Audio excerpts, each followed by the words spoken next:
So, guys, I don't know if you saw Joe Biden and an act of believing in science, something that we care about very much on this show, as well as crossing the aisle, another one of our core tenets, has asked Americans to commit to 100 days of wearing a mask. And I think in that same spirit, but also with a hearty dose of American competition laid on top, we're going to make an even stronger, more stringent demand. We're going to cross the aisle harder. We're going to believe in science more.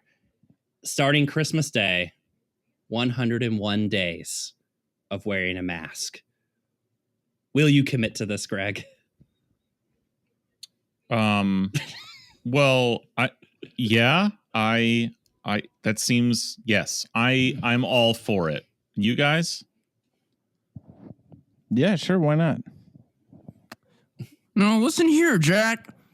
When I talk about listening to the scientists, I mean listening to all of them, all of America and all of the scientists. When I say wear a mask for 100 days, I need the vaccine. And the vaccine, just like in the 60s. You know, in the 60s, we didn't have vaccines. We just had the shots and the methane. You'd bang that needle around in a water barrel, get it good and rusty. Thank you, Uncle Joe. I think this is great, guys. I'd just like to point out that the first 100 days was coined by Franklin Roosevelt in his inauguration speech or something in 1933, and it included launching the New Deal, including the Federal Emergency Relief Administration, the Civilian Conservation Corps, the Agricultural Adjustment Administration, the whole alphabet soup. First 100 days, guys. First 100 days. I'm happy to wear the fucking mask. Doesn't sound like you're believing in science, Greg. Okay. All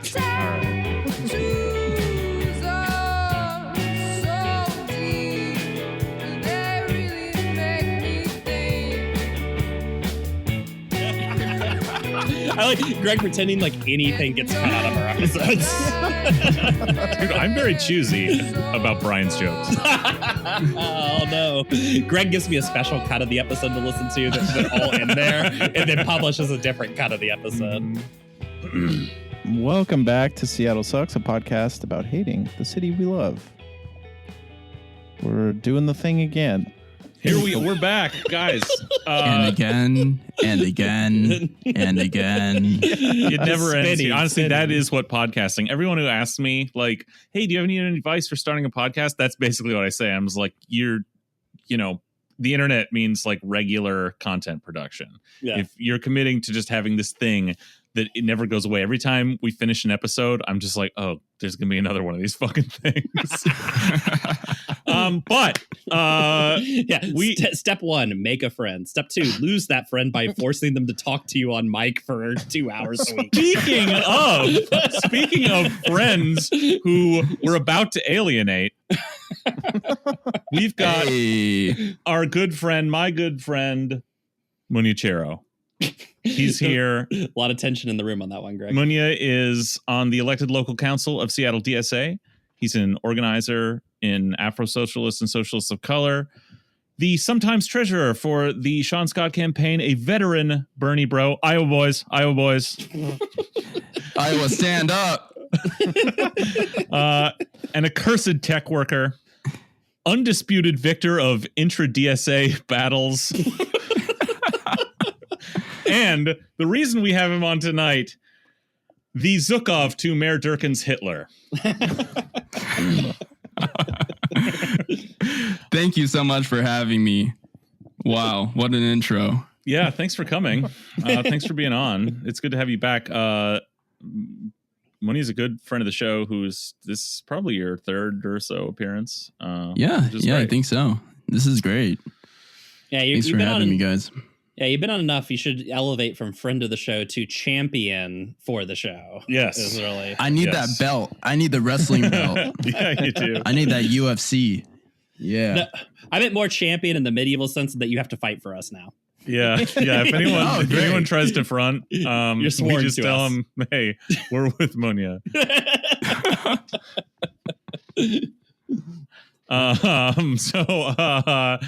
Yeah.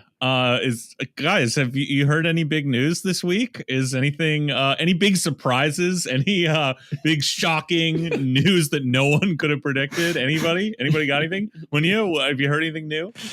I've heard some things. I know that restaurants are now have to have a capacity, I think, of 20%, which sucks because, you know, I have to wait an hour longer to go to my no mask dinner that I usually attend.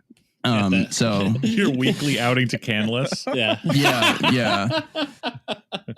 You know, it's kind of a burden because I like to go to Canlis at 6:15 sharp, and they're always really punctual, and they're really good about that. But now with these reductions, I have to just arrive at 6:50, and it's just it upsets the date. It upsets just like the night. It's kind of ruined, and frankly, I'm getting kind of sick of this. Jay Sleazy has to go.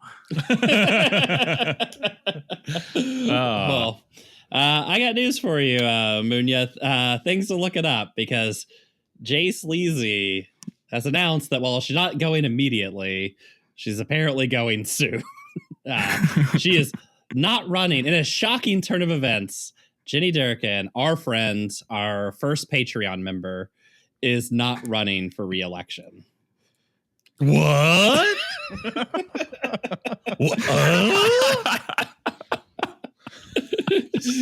Once again proving she's a listener of the show.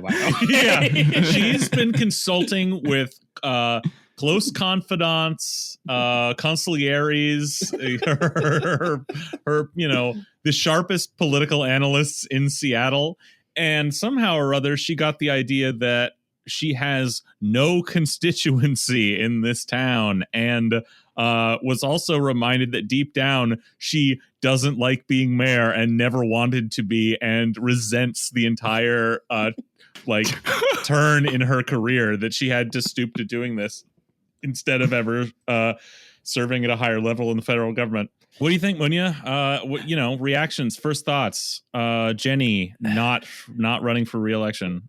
It's a shame because there was still so much work that she could have done and, continue to, build Seattle and develop it to its great potential. So that's unfortunate. But at the same time, I watched your video, and the thing that stuck with me most is that she said that she could either run a campaign or lead, and she can't do both. And she was the bigger person and chose to lead. And that's a selfless behavior.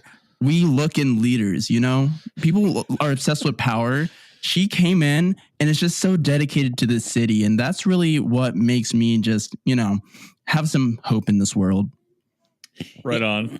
When I did see somebody post a thing, apparently immediately after announcing she wasn't going to run again, she was asked on KUOW about it. Yeah, and she just says, quote, "I could run again and I would win.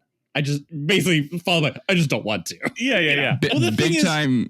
Yeah, go on. That's like big time. You can't fire me. I quit vibes. Yeah. That's exactly it. So Colin, first thoughts from you, buddy? I just thought it was hilarious that she has made it about as clear as she possibly could that she's not running for mayor. She was on that KUOW show. She let the Times leak it. She updated her website to say she wasn't running. She practically chartered a plane to drag one of those signs up that says, "I am not running for mayor." Pretty incredible. She stuff. wrote an internal email too to all city employees. Oh, that's right. Oh, yeah. So first, you're bringing that up, and we're definitely reading it. Well, basically, most of it is the same text of her video. I first ran for mayor to help address our growing economic disparity by working to create opportunities for everyone in our city. We've accomplished a lot together. Tuition-free college with our Seattle Promise, $1.7 billion in affordable housing, additional protections for workers. And we stood strong against the Trump. She does call out the murder of George Floyd.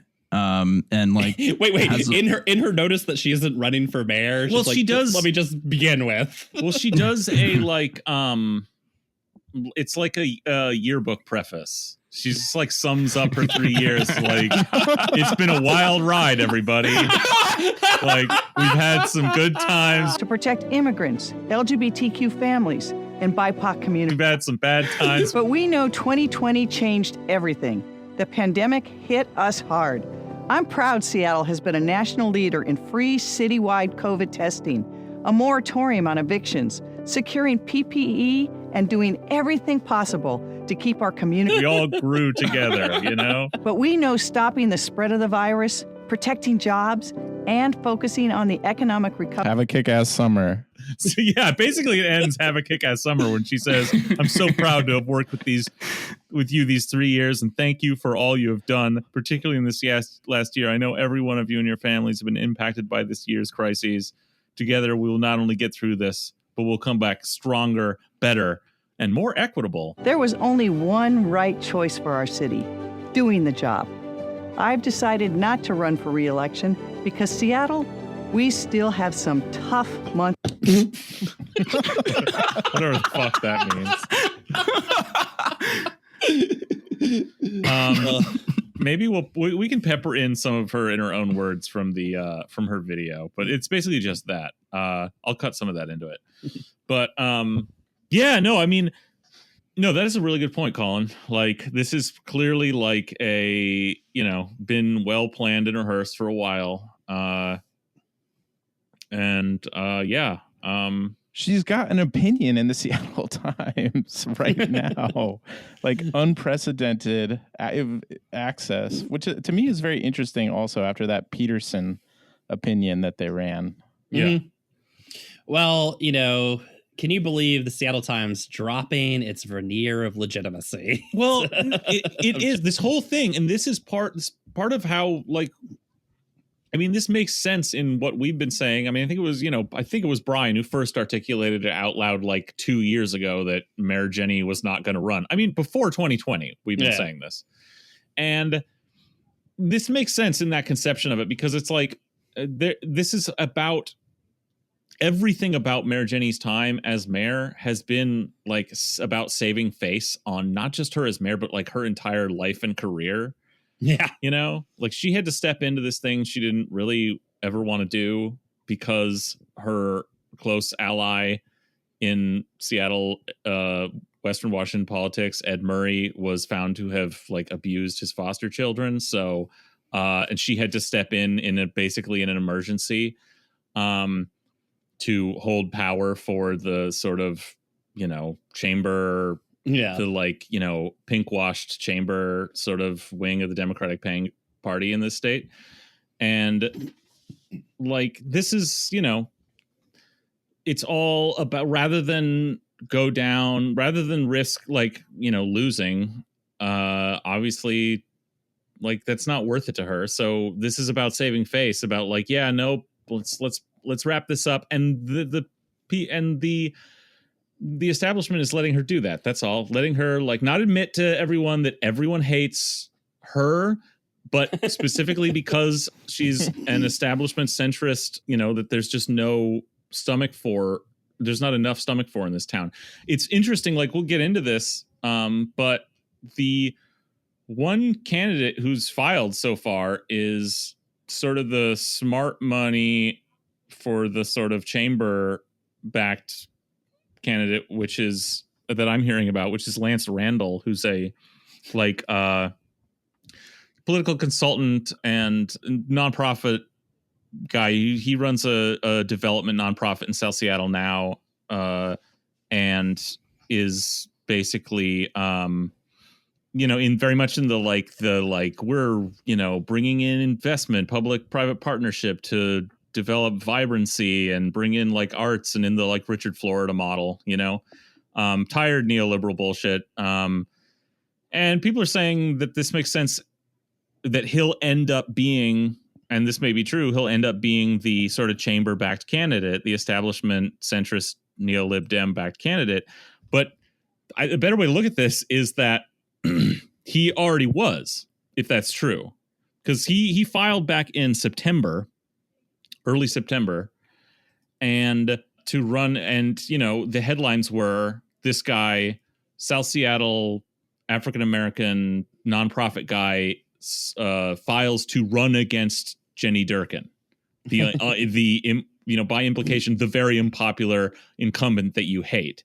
And now, having been given that lead time, Jenny gets to step out as the establishment candidate, and the guy coming in, if that ends up being him, gets to say, I was running against Mayor Jenny. It's not someone who's going to step in now that the vacuum is been created in that space, right? It's someone who was told, get in this now because this is probably opening up.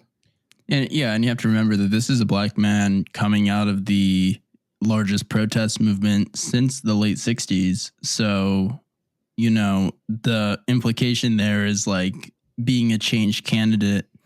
But the problem with this, and I think like this is really what Capitol's strategy is right now, and like kind of has been, but is really actualizing recently. And I think Seattle's a really good case study of this, seeing, our first gay mayor, our first lesbian mayor, and now, a black man in the running is having these kind of like identities showing, its face, right, while still upholding these destructive, extractive neoliberal politics. Mm-hmm. And just kind of, the bet that Capitol is making is that people are dumb enough to kind of fall for, this kind of signaling while actually advocating for those very people, to be worse off. Yeah. And it was the Carmen Best bet, right? The whole thing about putting Carmen Best in there was like, well, how can you criticize the police now? You have a black woman as the police chief, like the police is solved, and stop worrying about it, stop paying attention to it. Like we won, it's this democratic neoliberal mindset of, cynically leveraging identity for the end of, of capital and accumulation and, all the bad stuff that we've seen. And, I just hope that we're smarter this time collectively, us as the community of Seattle, to see through that BS, because we've seen, this is the same playbook. It's kind of shocking. Yeah, and it was, interesting, maybe about a year ago, although it's impossible to tell time at this point, we had Dr. Kevin on to tell us about the sort of history of gay Seattle, right? And like the gay rights movement in Seattle. And one of the things that he sort of showed us was that, there's this split in the gay rights movement, particularly in the 70s and 80s, from like a activist core that actually believes in social justice and stuff, and business owners, right, who just want to make money like anybody else. And, part of that split was the bringing in of a gay mayor to Seattle, right, and then followed by a lesbian mayor or whatever, at the exact same time that the former gay neighborhood was being heavily gentrified, and the social base of that activist class of the gay community, more working class residents of it, were being essentially expelled from the city. And the social base of the more reactionary part of the gay rights movement, the business owners, were having, the time of their lives, right? Like they're making more money than they'd ever had, right? And the election of Ed Murray was this both an expression of that and a cover for it. And you can kind of see, the similar thing. What better thing than to elect a, black man as mayor on the eve of the essentially like the last black person from the Central District being kicked out of the city, right? It has like there's a certain in the minds of Capitol, right? There's this certain like PR value to those kind of things, and it just it feels like now it's gonna happen. I've talked myself into it. This guy's getting elected. Well, as Munya was saying, like, we'd have to be dumb enough to fall for that. And come on, this is Seattle we're talking about. God damn it, it's definitely happening now. Okay, well let's before we start predicting or talking about like the future of the 2021 mayoral election, let's like go back and like reminisce about Jenny's time in office. So came in a little over 3 years ago, or really probably actually started. Yeah, about 3 years ago.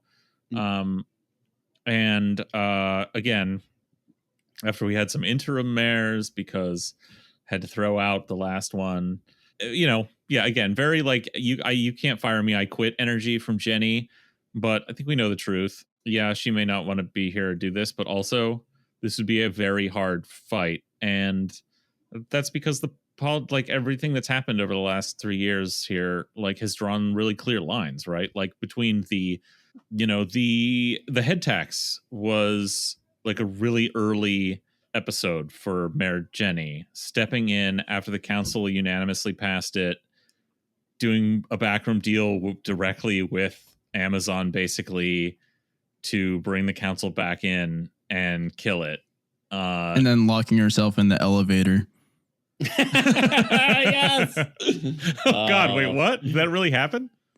Yeah, man. Like, I mean, we could even go back on your podcast. You guys were freaking out about that. I remember it when basically like after the deal, and like, this is dramatized, obviously, like she didn't like pull the fire plug or anything, but like, like when like the Bezos Durkan deal happened, right? Like, I mean, she refused to show face to the press, and was just kind of like sitting on like the top floor of her office, and like refused to come down while there was like an angry mob at City Hall, like just like demanding she like came down to at least like give the respect of at least like telling it to their face, and she wouldn't do it. And the joke was that she was just like in the elevator just hiding there after basically killing the unanimous head tax deal.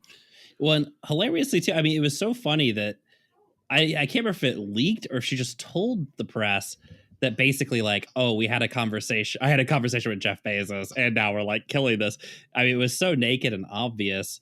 And yeah, of course people were pissed off. And it had this like, again, Durkan's whole career is these like eerie parallels, because it has this parallel too of at the sort of very beginning of the most recent, Black Lives Matter protests in Seattle. There was the incident where, people marched down to City Hall and basically demanded to speak to Mayor Durkan. And she came out, said Irish people are slaves too, got booed and left. Do you remember that doing shit? Irish identity politics. And this is after. That whole day was fun, but like that moment, I was levitating a foot off the ground when she said that. I was like, what? Where am I? This is the funniest day I've ever experienced. Oh, and this is like after like she tried to negotiate Nikita and crew to just come inside without a live stream to make basically another, again, like an impulse, like backroom type deal. I don't know what deal it is, but more just like to like kind of tone like the angry fucking like mob that was like blocks and blocks down like City Hall, swarming it, like outnumbering even SPD at that point. If they'd gone in there, they'd never come out. They'd still be in the dungeon. Oh yeah. Yeah. That would be in the history books. But then like, finally she comes out after like 40 minutes of like stalling and just like embarrasses herself because Nikita's there asking direct questions and asking follow-up questions in front of an audience. And then as she turns tail finally and walks up, like as she's walking away, Nikita's like, she answered any of those questions? Everyone's like, fuck no. Just like she's like turns back. I think that's when that photo of her like in the throng of cops like is her turning back when everyone's like, fuck no, fuck you, Jenny. Oh God. Yeah. What a moment. What a mayor. And if she were a true, I mean, this is all kind of getting at the point that she has awful political instincts too. But if she were a true go-getter politician, if she were Pete Buttigieg, after getting booed about the Irish people are slaves too, she would double down on that. And the next time you saw her, she would like have like 2 boiled potatoes, one in each hand, and just like biting off of them, drinking like, whiskey out of the bottle. Just have like a plastic Patty's accent all of a sudden. Just Dropkick Murphys in the background. Well, like that's the thing is Jenny was, again, she was tapped for this thing that she never wanted. Mm-hmm. She was a a replacement. She was like, this isn't someone that had been groomed for this, Well, it's worth but she was mentioning- a top player in another lane of the Democratic Party and in that town and in that circle, right? But she was not, this was not like her desk. She was never going to be good at this. So on the one hand, she was a dedicated servant of capital, like at every turn. And this was her downfall ultimately, is she didn't know how to play it. She didn't know how to pull back either. The head tax thing, again, to go back to this, like, when we first fell in love with Jenny, she, again, like push can't, like this, she let it happen in the first place. Okay. So like, she was not a good political operator because that vote went down in the first place. Right. So she really had no control of the politics of the situation there. And then when it did, she went absolutely, like, pulled out all the stops and killed it, making everybody pissed off, making the city council look like fucking dumb shits. Completely sabotaged your city council. Absolutely, like completely just made the entire city government look like a fucking farce and totally sold out. Just an absolute joke.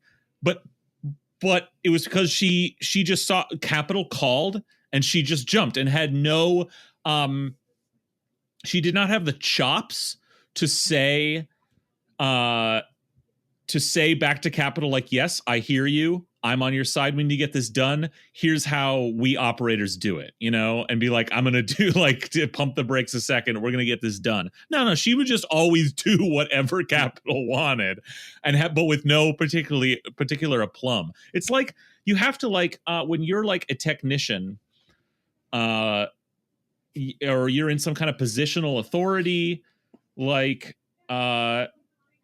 have to be able to tell the bosses, hang on, I'm the expert on this machine, right? This is how we do it. Or, it's like when, in the filming of the Twilight Zone, when John Landis is telling the director, the big powerful director is telling the ace helicopter pilot, you got to fly lower. The thing you got to do as that ace helicopter pilot is go, I hear you. I hear what you're saying. I know you're the director, you're in charge, and we're all working toward your vision here. But I'm telling you, I'm flying as low as I can. Okay? You don't go, yes, sir, Mr. Director, and fly the helicopter into the ground, killing several people. I'm not trying to blame this. It's the way I say that makes it sound like I'm blaming this. I've actually told this story before. I have real thoughts about people dying on film sets, and in particular this story and others I personally witnessed. It's not his fault. The problem in that situation is that they got in a guy, this helicopter pilot, who was an ace helicopter pilot, ace Vietnam combat pilot, but who had never been on a film set, and so did not know how to, this is my personal theory, did not know how to, in that moment of being yelled at on a radio by this big Hollywood director and this spectacle that he's never seen the scale of since Vietnam, probably, of something that seems very important, and not knowing that not really internalizing that he has the positional authority and the responsibility to say, I'm the expert pilot here. I'm the one flying this dangerous machine. This is what we have to do. And it ended in the deaths of people. And that's Jenny Durkan. She's, she's a killer from, the Justice Department and the Democratic Party in this state, who just was ready to just say, yeah, I'm going to fly lower over Capitol, and just decapitated her own city council. Holy shit. What an analogy, man. That's what we do here. Yeah, Greg's here to bring the movie history, to make the movies come alive. Yeah, well, I think it's worth mentioning a little bit of the timetable too, or reminding people of the timetable too, which was, Durkan was the U.S. attorney, right, in Washington, or for Western Washington. And in 2014, Eric Holder resigns for quote unquote personal reasons. And there is a lot of rumors that that Durkan's in the running, a top 3 candidate for attorney general. And then because Obama's not a fucking moron, he puts the New York district attorney, a U.S. attorney from New York, in charge instead of the one from Washington, where there's nothing to gain from it, right? Since he is a political operator and a political animal, unlike Durkan, who's a fucking idiot. And after that, she basically leaves. I mean, this is somebody whose father was a lifelong, representative and state senator for the state of Washington. I mean, she came from a political family. She had a lifelong commitment to politics. She left to join a private law firm and finally cash in, right? Not that she wasn't rich already, but to cash in even more.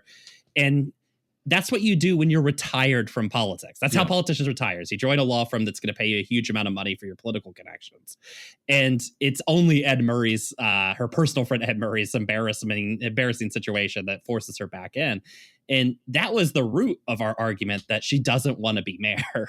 That wasn't for her. That was a step down from where she thought she was going to be. Yeah. She thought she was going to be in the Obama administration. That's a step down to be mayor. If you're a dead-eyed psycho like career politician, someone like, I was just seeing a new quote from Andrew Cuomo today, so I'll use him as an example. Like, if he was as divisive and his popularity was as low as Jenny Durkan's, that wouldn't stop him from running again, a guy like that, right? But that's not Jenny Durkan. Like, and so when you look at the numbers objectively, everyone's telling her this, we don't want you to do this. The people who back her, Capital, the Amazon, Guy Palumbo, the Chamber, they're probably saying, yeah, we're not really interested in you. You, our servant who who works for us, who we told you to do this, and now we're saying we're not that interested in you doing it. That's probably what happened here. And to her, she's like, fine, that's fine. Hallelujah. Yeah. I mean, now she can go back to that private firm, right? I mean, I like I said, I just don't think her dream was ever to be mayor of Seattle. That would be a step down from like her political family, right? That'd be a political failure for a sort of political dynasty. If it went really well and then was able, and she became like a nationally famous mayor who was like, man, just like killing it, like, and then could springboard her to AG in a Biden administration. But that's not going to happen. I mean, that's the other thing. Well, okay, let's stick on the retrospective, and then we'll talk about future, because I also want to get to the Biden admin rumors as well. But okay, so it was head tax.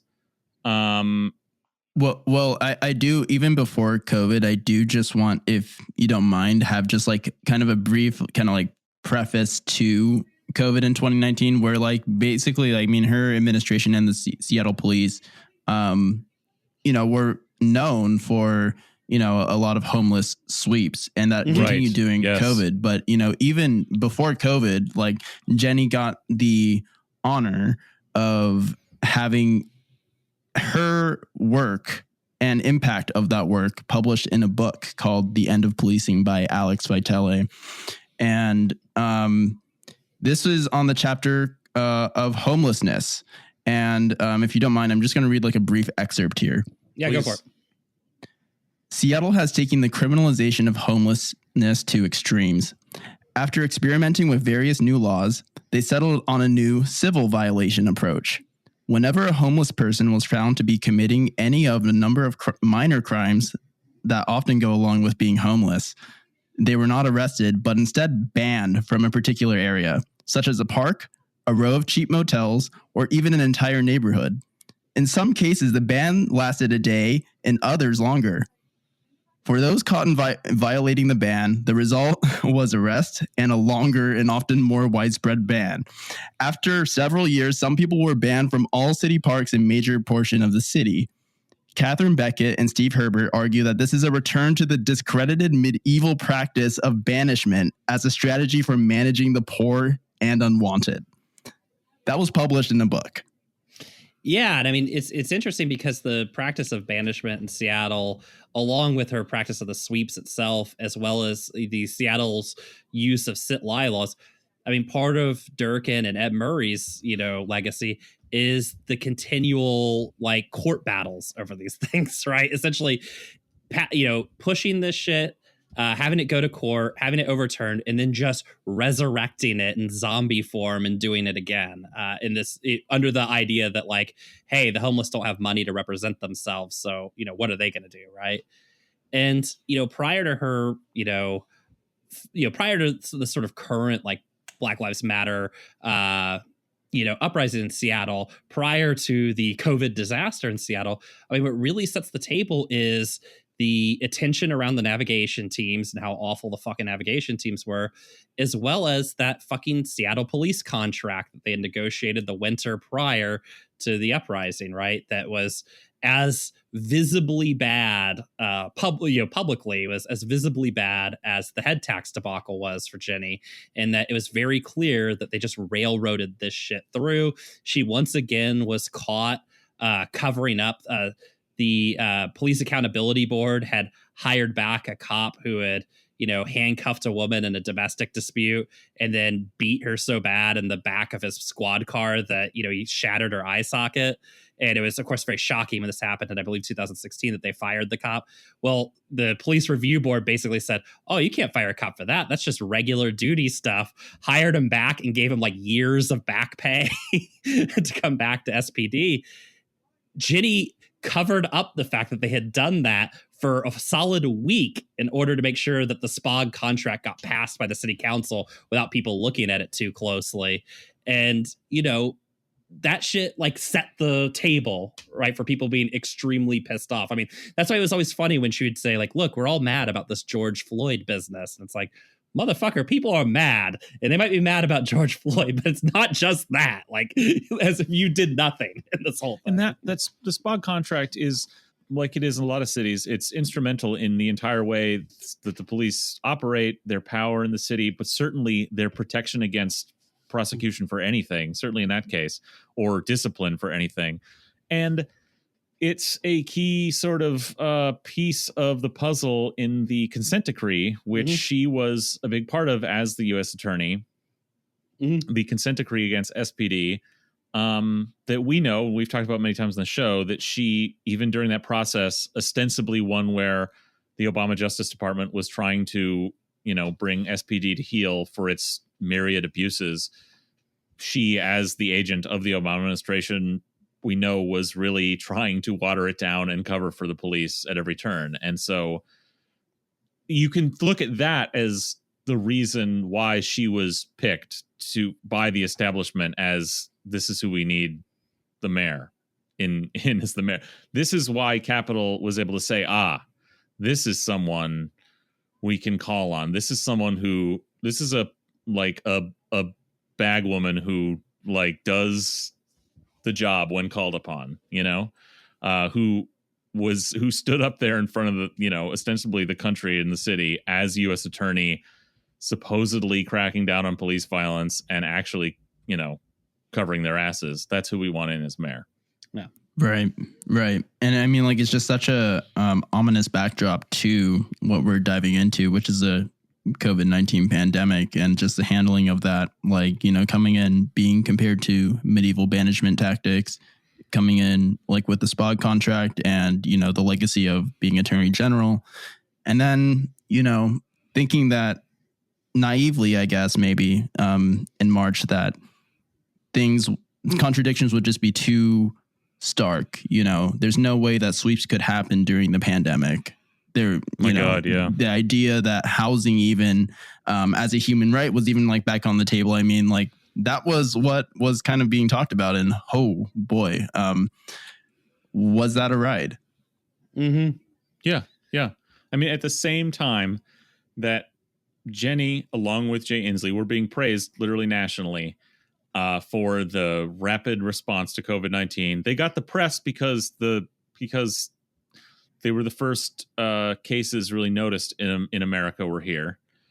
And then because they said the right things, did the technocrat hand waving of like, we're doing the science here or something, and say, actually, all they were doing when they were being called out as like the good response was they were saying, we should be taking this seriously. That's what it boils down to. That's it. And at the same time, as you say, the sweeps were continuing. which is incredible. Throughout. And if you even go on Jenny Durkan's Wikipedia page, there's a whole section titled, this is back to back to back.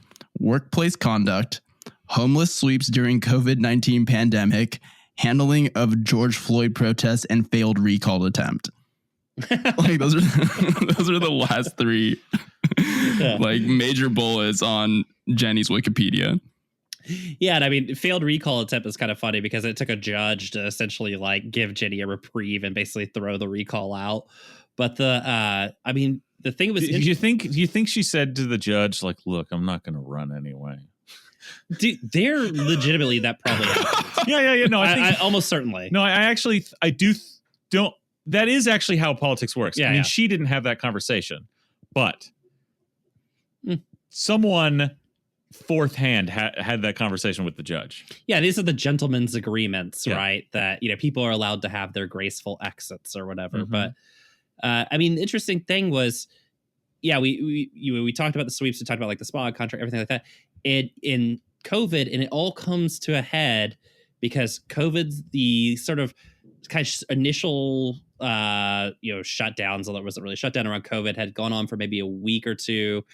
And then there was that first big not official, but sanctioned Black Lives Matter protest that was downtown, that all the ministers were down at Westlake or whatever. And that May 30th. Yeah, and that was endorsed by essentially the city was telling people to go to it and shit. And families go down there. I remember there. And SPD even told people, come down, we'll have masks and water bottles for you. And then SPD just went ape shit on everybody. And of course, because tensions were so fucking high from all the stuff leading up to that event, when SPD went ape shit on everybody, people fucking actually fought back and shit and burned SPD cars and stuff. It ruled. And it did rule. Their AR-15s from their cars too.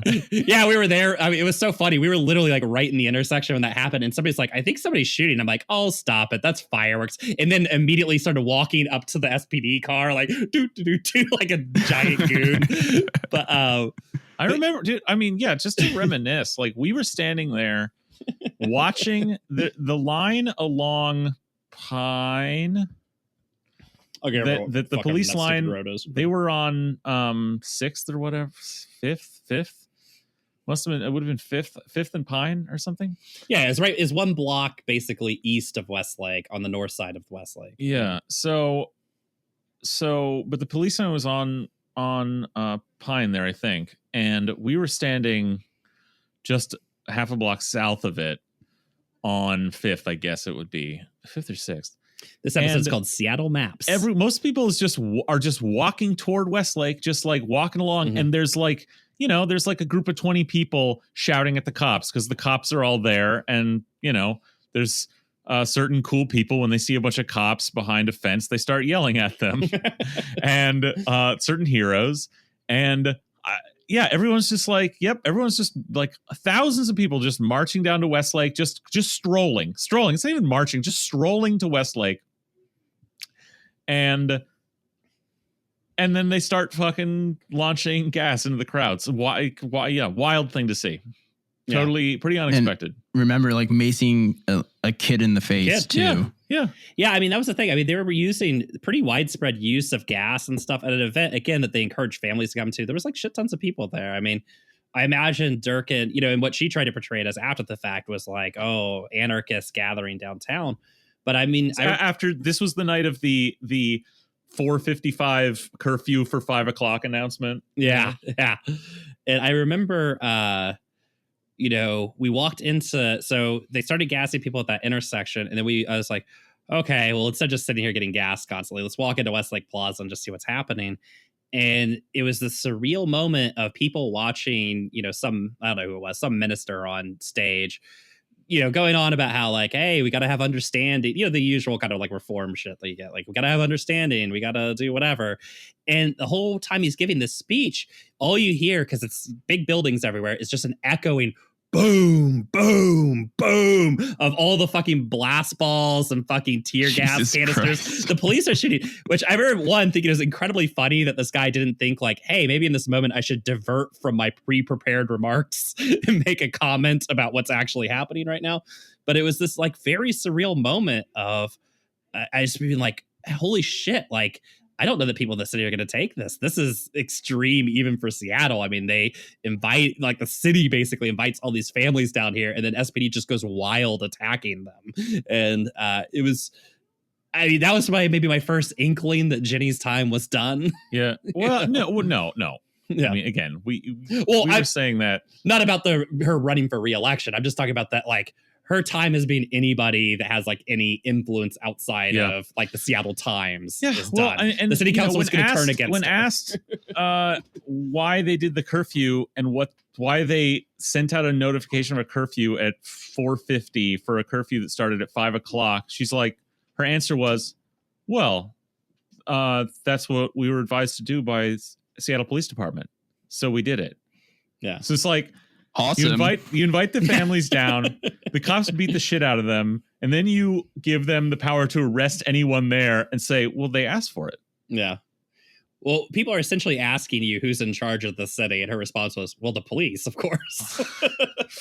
Again, just a full devoted servant of capital with just no political instincts, no understanding. In its purest form. Just like, yes, actually kind of incredible. There may never be another one this real, you know, like Jenny was a real one. She's just like, yes, I will fly the helicopter lower every time. Yes, boss, every fucking time. And we'll just tell you, no, but the cops said, or Jeff Bezos said that we should do it this way. Like every time, every fucking time. Fuck, man. Well, basically for the next month and a half of, you know, when the police line was there on the Hill and there was like that constant protest kind of in the, you know, time leading up to the chop, there's that constant protest outside the Hill. I mean, she just repeatedly, I mean, almost on a daily basis would allow SPD and Carmen Best to make a clown out of her on live television. And it really was astonishing. I mean, to watch this person that we were told assured by the Seattle Times, the geniuses of the Seattle Times, was a very smart political operator, to just watch her get just so relentlessly owned by Seattle PD and made to look a fool. That fucking press conference where Best, like, she's like, oh yeah, no, we're going to look into them wearing the black ribbons over their badge numbers. And Bess like steps in, pushes her out of the way of the podium and is like, no, we aren't, fuck off. And then leaves again. The freaking cover of her badge on, like that black little thing was literally on wearing Bess's badge. And she's like, yeah, no, that's not going to happen. That's not going to happen. Jenny Durkan steps back in. Some reporter asks, I think it's Croman. Croman asks, Dave Croman asks, can I ask a follow-up question of Chief Best and about the badges? And Jenny Durkan's like, I'm sorry, Chief Best has left the building for another meeting, so not in the building anymore. Then she says something else, or no, it must have been, she does that, like, Best says something, steps out, Jenny Durkan, then later Croman asked that, like, can I ask this question? She's like, left the building, not here, because this is all COVID. This is all on camera. These are all virtual reporters who only have this screen. Even when they're in person, most of them are virtual reporters. And then fucking that's when Mayor Jenny's like, oh yeah, we're gonna look in. Someone asked a question like, well, we're gonna look into this shit. Not like 5 minutes after Jenny said Carmen Best has left the building. She's like, yeah, we're gonna look into that badge stuff. We're gonna change some policy. Just stepping in from literally off screen, like couldn't have been any more than 3 feet out. Well, of making the it incredibly obvious she had not left the building. Not left the building. Steps in, out of camera. Shoves Jenny out of the way. Is like, no, we're not looking into that. We're not changing anything. Steps out again.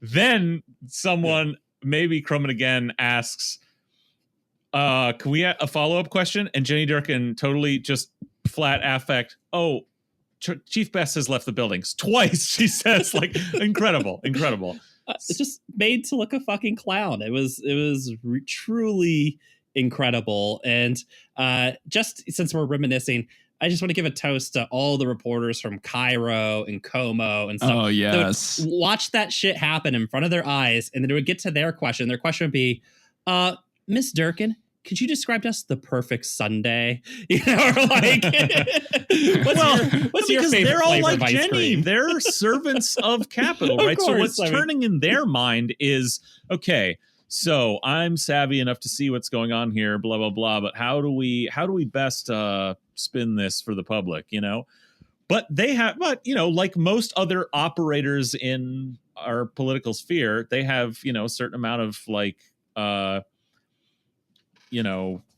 experience and savvy with this shit that Jenny just didn't. Like, that's got to be what she's thinking now, looking back, is like, Jesus, I was just a puppet. I was just used. They threw me up there to be the punching bag, is probably what she thinks. And I took the punches and I get nothing for it, right? I mean, yeah, an angry mob showed up at her house in waves. Oh, yeah. I seem to remember something about that. That's what I was referencing when I said you were the Zhukov to her Hitler. As you led an army that surrounded her last stand out in Laurelhurst.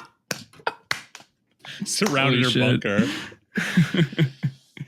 Yeah, and she paid, I mean, like, can you imagine just going from the Obama administration as like AG, basically, the actual federal attorney, and going into private practice and then coming back to cover for a pedophile who just resigned and be like, okay, I guess I got to get in the ring and have all of these things happen on her own accord, of course. But I mean, like, it's just so just the final straw is thousands of people on your all but gated community doorstep. On your gated community that you purposely like use your basically, I mean, Jenny used her federal power to seal her address. I mean, like, she, until that very moment, she was under the impression that no one knew where she lived. Less maybe like her neighbors, right? I mean, like, it was very clear that this was like not supposed to be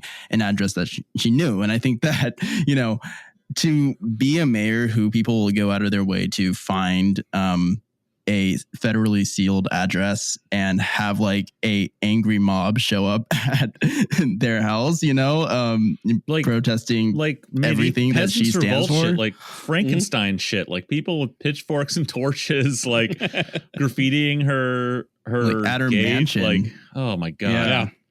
Fucking amazing. That was such a fun night too, man. It was. That was beautiful. This is one of your great successes in life. Honestly, I don't know how you're going to top that one, Munya. Yeah, I don't know either, man. It's kind of all downhill from here, but I'm going to keep riding on it. Yeah. No. You got to keep working for the next big victory against the servants of capital. Well, I will tell you, Munya, Zhukov was became somewhat notorious after the war when it came out that he had essentially stolen all the rugs out of like Nazi officers' houses and stuff. So like as they would take a city in Germany, he would like go to all the Nazi officers' houses and like take their furnishings. And he basically had a weird warehouse in Moscow where he just had all these like fancy rugs and shit from all over Europe. Yeah, you get some trophies? There's ideas out there. I'm just saying.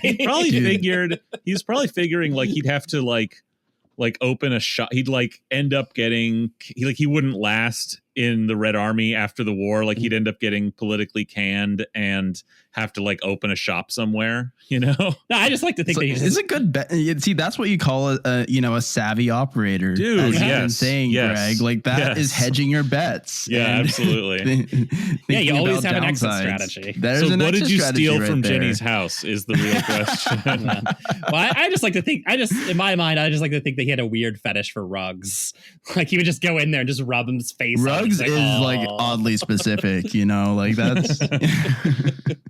I don't know how like the early 20th century was, but that is a little specific. I mean, rugs like good fine rugs were before wall-to-wall carpeting were a real mark of wealth. And if you're I'm gonna assume Zhukov grew up extremely poor and probably never saw a rug in his life until like except like sometime he went to like one time he would like peeked in the foyer of some rich person's dacha or whatever, and rugs were forever what his mark of sophistication. I have a sneaking suspicion that like Prussian Nazi generals too probably didn't have the same Target rug that I have, or the same rug from Fred Meyer, right? Because they had already stolen it from my everybody house. else, Yeah. Cool. Well, I when the quarantine is over, I look forward to perusing your warehouse of spoils. I have some fine selection. I think the next target should be Jordan Peterson because he has some really cool communist propaganda that he bafflingly frames in his room just to remind him of the tragedies of communism. I'm gonna have 50 framed authentic communist propaganda posters in my living room like a fucking freak, dude. Like unfortunately Jenny's not that interesting. Yeah. I wish that we had a Jordan Peterson mayor. I mean, at least there would be some really weird quirky shit like that, like being if you want to have a house, maybe first learn to clean your room and pet the cat when you walk outside. There's your 12 rules to life. We need to have a 12 rules to life mayor. Well, we better act quick because I think the old clock's ticking on Peterson. We might be running out on that one. The longer that daughter of his is hanging out. Between the all meat diet and being dragged to Serbia with your daughter who's going to clubs that play Numa Numa. It's been quite a wild ride for JP. Oh my God. People are winning all over in 2020, really. Oh yeah. Oh my God. 2020 is the year of winning. So I think everybody, we've kind of refreshed the early months of the uprisings in Seattle. I think, it's most of what we've talked about for the last 6 months. So I don't think we need to go into a ton more detail than we have. We know that the mayor has been, has again been doing the sort of the work of capital by, just dutifully standing in the way, blowing smoke, making herself look an idiot, look a fool, letting SPD run amok, and which culminated in a way. I mean, it's a good sum up. Like I said, we already have been saying for a long time that she was not going to run for all these reasons. Mm-hmm. And that only became more certain of that during the uprisings when she lost any constituency, where there's now a much larger galvanized, let's say, left in America, in Seattle, that is against Durkan for all the good reasons. And the right in this town, which to be fair is mostly the suburbs, the most vocal right, but even in the Seattle itself electorate, has also turned on her for reasons that are, baffling and make no sense, because they needed to, she was made one of the avatars of Seattle, feckless liberal government, right? Mm-hmm. So there's just an ever shrinking sort of milquetoast white, homeowning middle that were going to be her only possible base, but no one, even those people, are going to look on this and go yeah, Jenny's done a really great job, basic competence, everything, which means the people who back her, the chamber, etc., aren't looking and going yeah, wow, Jenny's really done a great job in these 3 years, really handled all these crises and these things we've thrown at her really well, right? I mean, her police time and time again, while even some city council members were there, flashbanged, pepper sprayed, used blast balls in the most dense neighborhood in Seattle, where there's children and over again. I mean, literally gassing people who are just living there. It was actually jaw dropping, how does even the chamber look at that and say yeah, this is our person? No, it's obviously a fucking liability. Look, it's easy enough to say there was a political liability for the cops, right? You're going guys, you could be a bit smarter than this. You could be playing a smarter game and not gassing the city council and whole neighborhoods over and over again. Right. But ultimately, they're the cops. But then they wouldn't be cops. We know they're very dumb.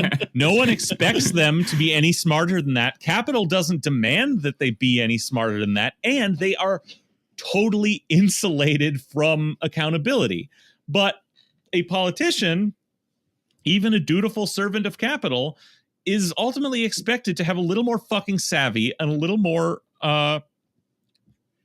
actual control. Okay, like she obviously she was just completely in over her head in this situation, completely steamrolled by the events, by SPD, by everything. And so no surprise that, that I believe part of her not running is, that her institutional backers were like, yeah, we're not interested. Go away. Yeah. Dude, how does an MSNBC reporter come to the city, get like onto Cal Anderson Field, fish for basically like Antifa super soldiers like running amok, and then the police just like shoot like a freaking flashbang in her face, and it blows up in her face on live TV, on national TV. She's like, oh, okay, like that. I think you're referring to an Antifa firework. Oh yes, that was an Antifa firework. Excuse me. No, I think it was. Was it a firework? No, it was but that's what they said.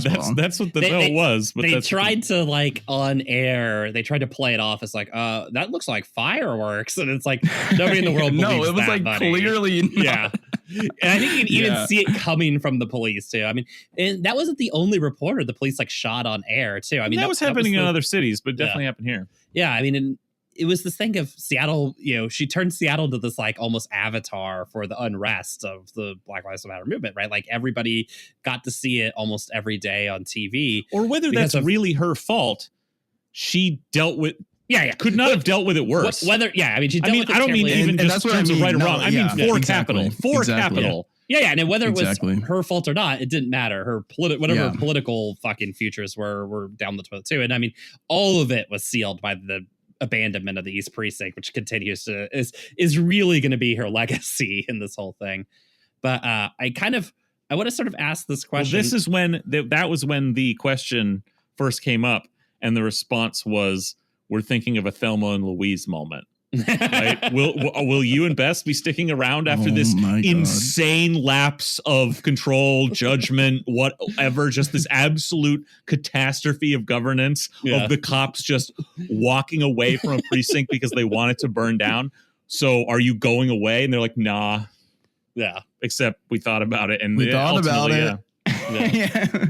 Well, I want to kind of ask this sort of question, which is when she had sort of announced that she was going to run for re-election, or was looking into running for re-election, right?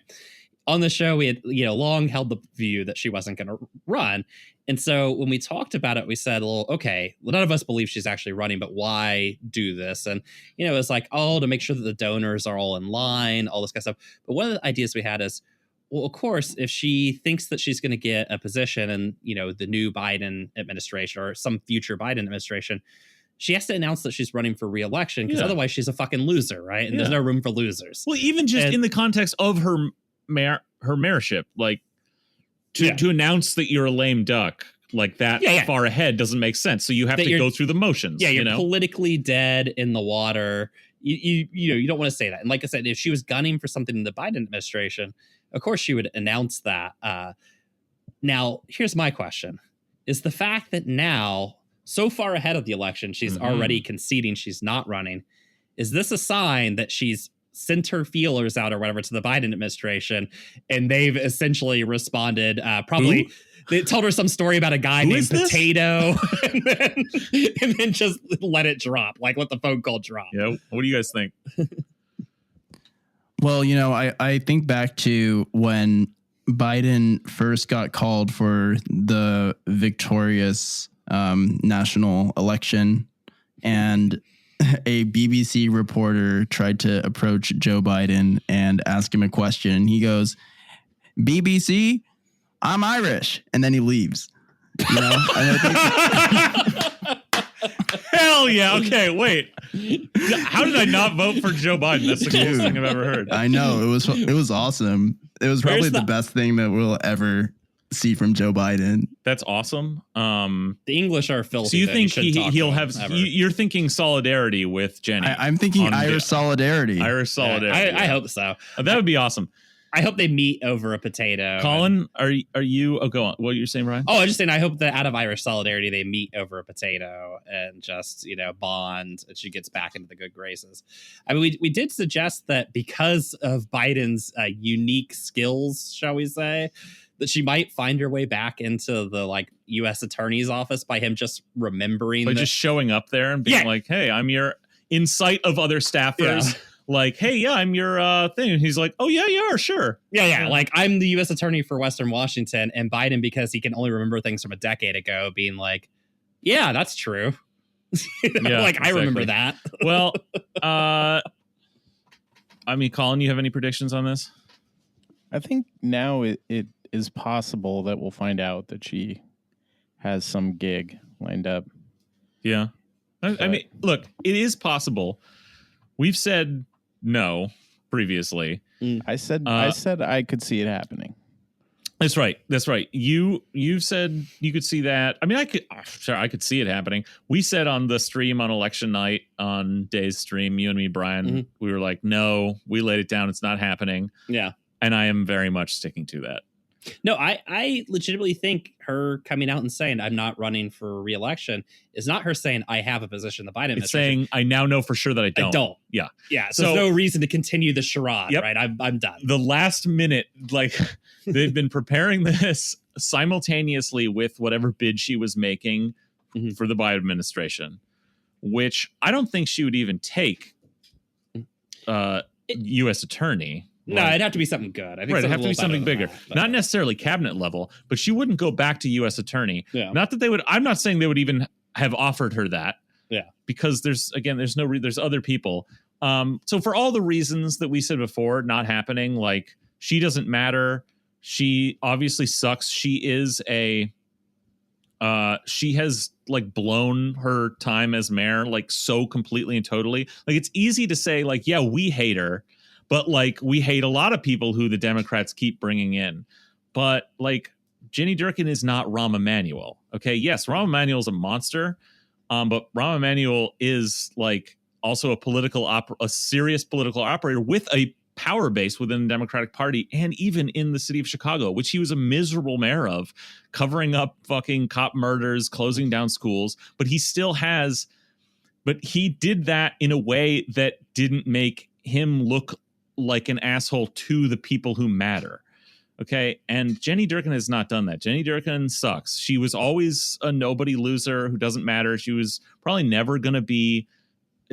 on the list as to be AG after Holder as a courtesy because she had put in many years and had risen to that spot and was in that point in her career where this is the way, like, you know, this is how promotions work, right? It's like, yeah, they can only go to one person, but also Jenny is at that time in her career in the Justice Department and has done U.S. attorney for this many years in a relatively big district, not an actual big district, but like it's not the Eastern District of Washington, you know? Yeah.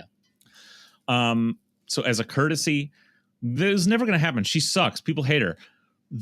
Her own fucking city's Civil Rights Commission denounced her on Crimes Against Humanity, demanding that she resign. Okay, I don't know the details, but I guarantee you, as much as Rahm Emanuel deserved that, I bet this no fucking similar body that probably exists in Chicago did that to Rahm Emanuel. Why? Because he's a saint who doesn't deserve to go to The Hague? No, because he has political control, because he was still operating within like a sphere of control in that city. Like he'll make you an offer you can't refuse.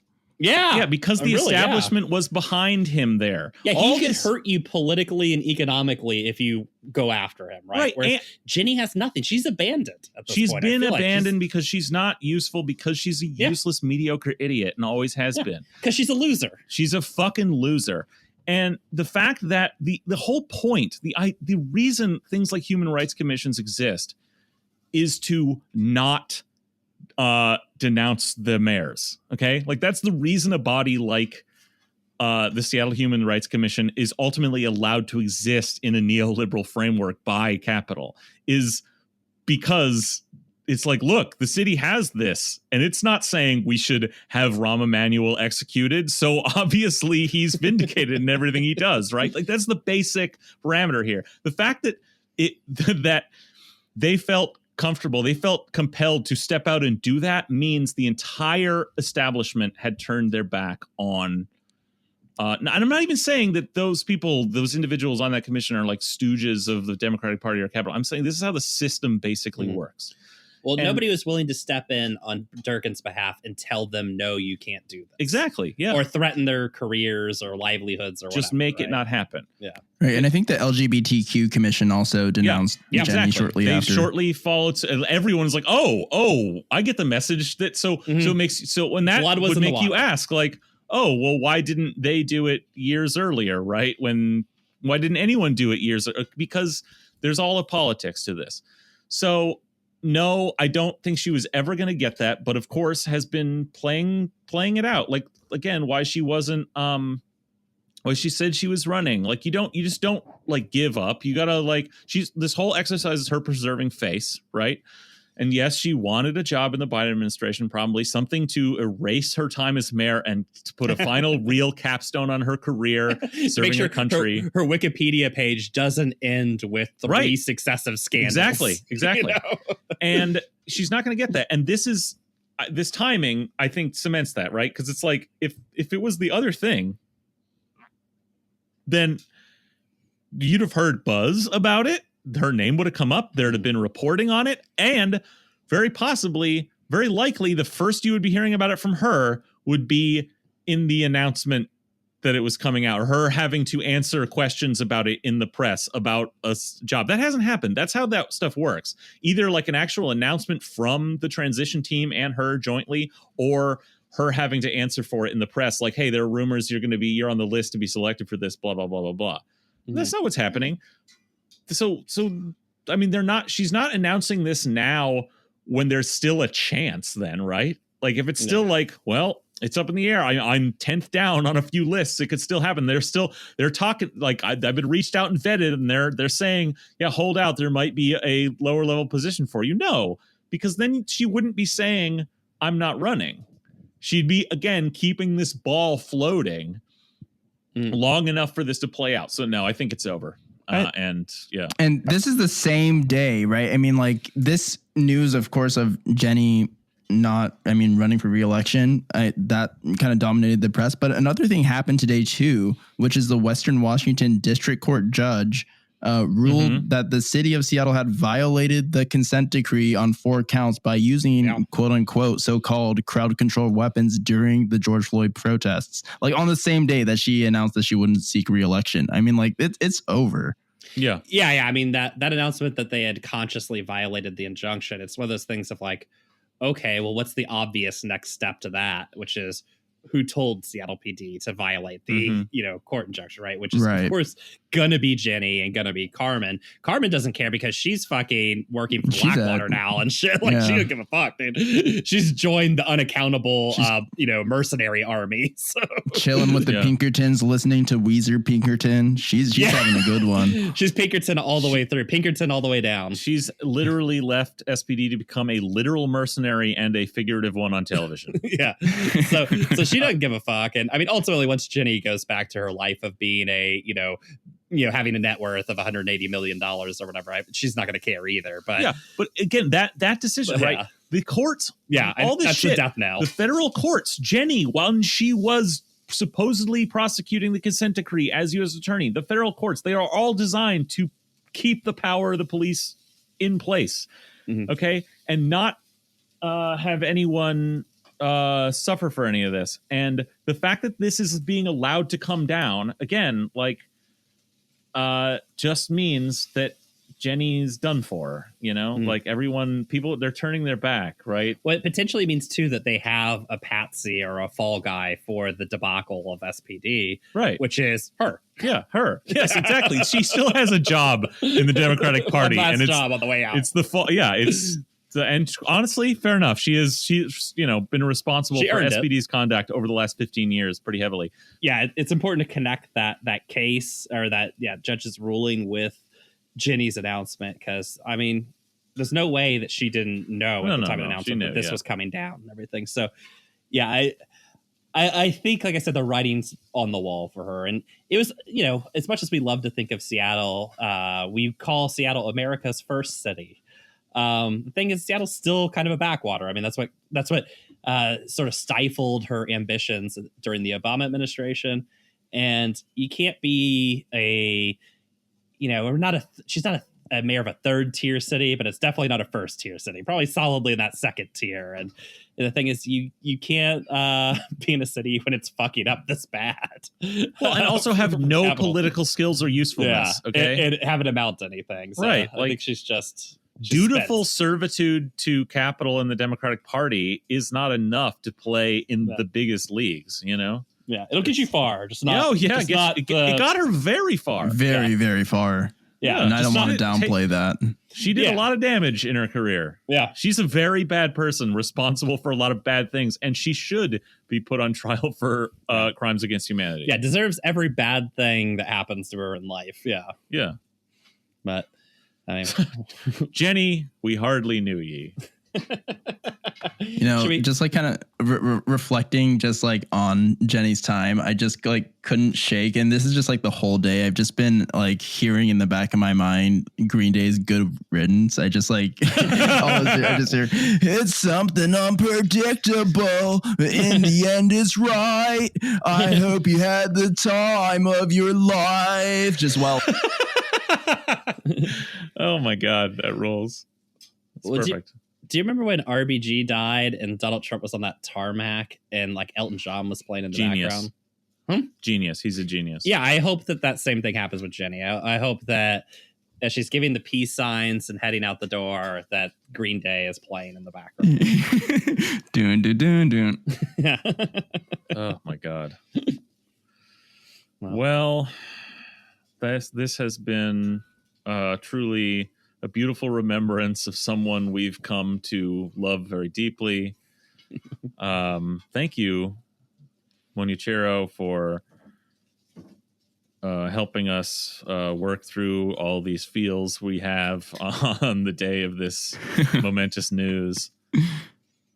No, thanks for having me, guys. I always have so much fun coming on. I mean, and you know, what better way to do it than, you know, reflecting on the classics and playing the hits with the fellas.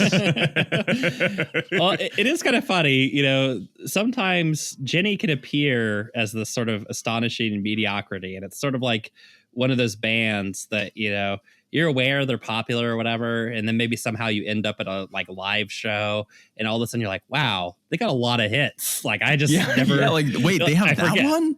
Yeah, you know, you forget, like, man, they've just they've been workmen like churning out hits, you know. They're not flashy, they're not doing whatever, but they're churning them out and kind of going through Jenny's hits. I'm like, wow, I know she's awful, but goddamn, she's truly vile.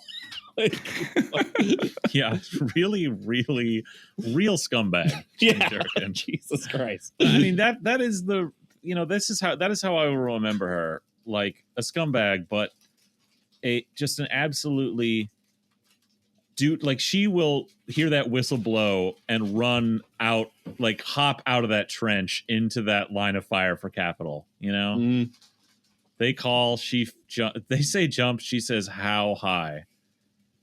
Yeah. And you got to respect that. You got to respect a real one. No, that's a soldier. Yeah. Salute. Well, shall we just sing an old sad Irish ditty on the way out? Yeah. It's a Green Day song.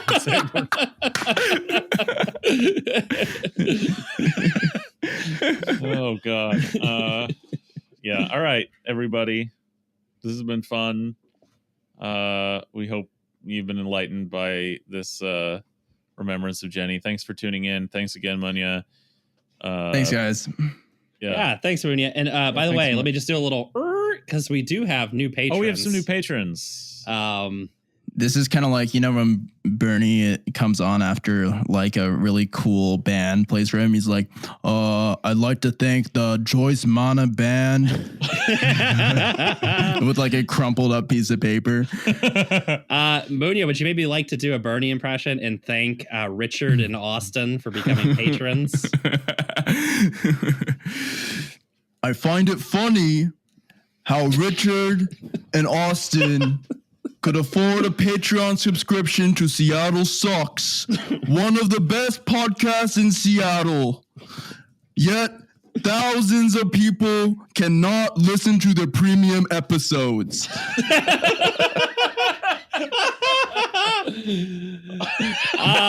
God damn, you really captured Bernie's spirit, I felt, in that one. Yeah. Welcome to the fold, Richard and Austin. Yeah, if you want to be cool like Richard and Austin and have Munya do a Bernie impression welcoming you to the fold, which he's agreed to do for every single patron that Premium joins. only. Premium only. That's actually what happens behind that paywall. It's just Bernie impressions all day. Yeah, find out. Yeah, come on. Yeah, fuck around and find out. Fuck around and find out. Oh, fuck around and find out, everybody. Bye. Bye. It's something unpredictable, but in the end is right. I hope you had the time of your life.